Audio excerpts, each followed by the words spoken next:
Сәлеметсіздер ме оқушылар? Бүгінгі жаңа сабағымыздың тақырыбы музыка және бейнелеу өнері.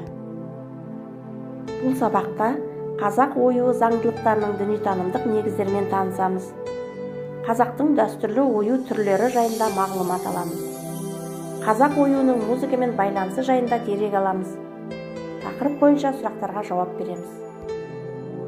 Қазір балалар Нұрғиса Тілендиевтің «Аққу» күйін тыңдаймыз. Күйді тыңдай отырып, мынадай сұрақтарға жауап береміз.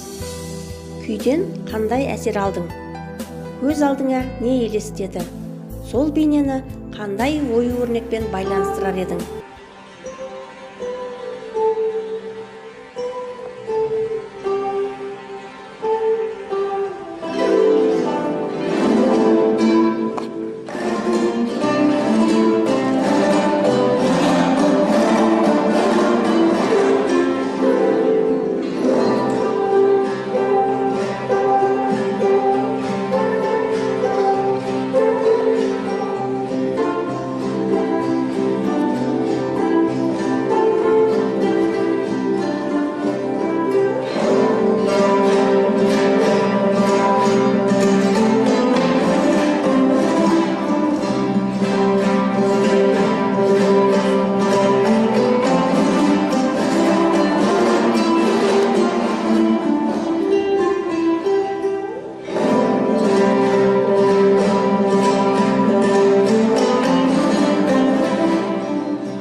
Дұрыс балалар, бұл күйден біз әсем табиғатты, үйлесімділікті, сұлулықты сезіндік.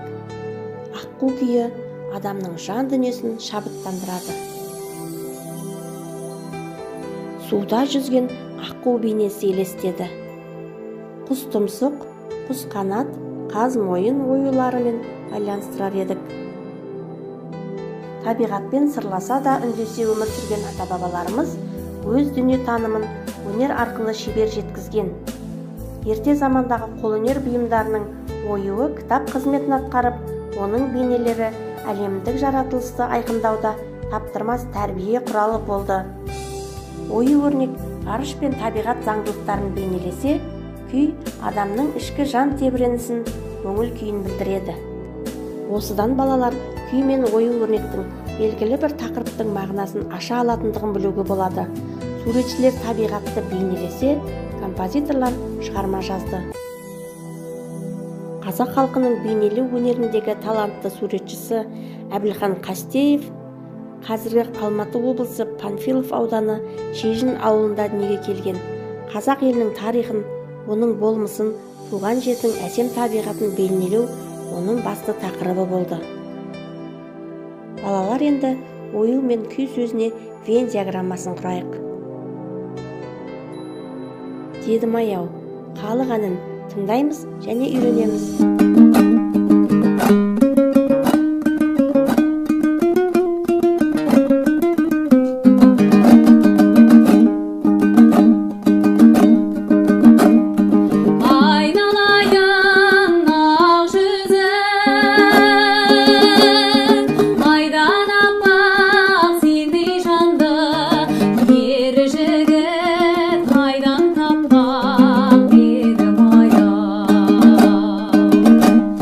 Forget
музыка мен бейнелеу өнерінің байланысы туралы өз түсінігіңді жаз. Әнді караокеге қосылып орында. Қазақ оюының музыкамен байланысы жайында мағлұмат алдық. Аққу күйін тыңдадық және де Дедім аяу халық әнін үйрендік.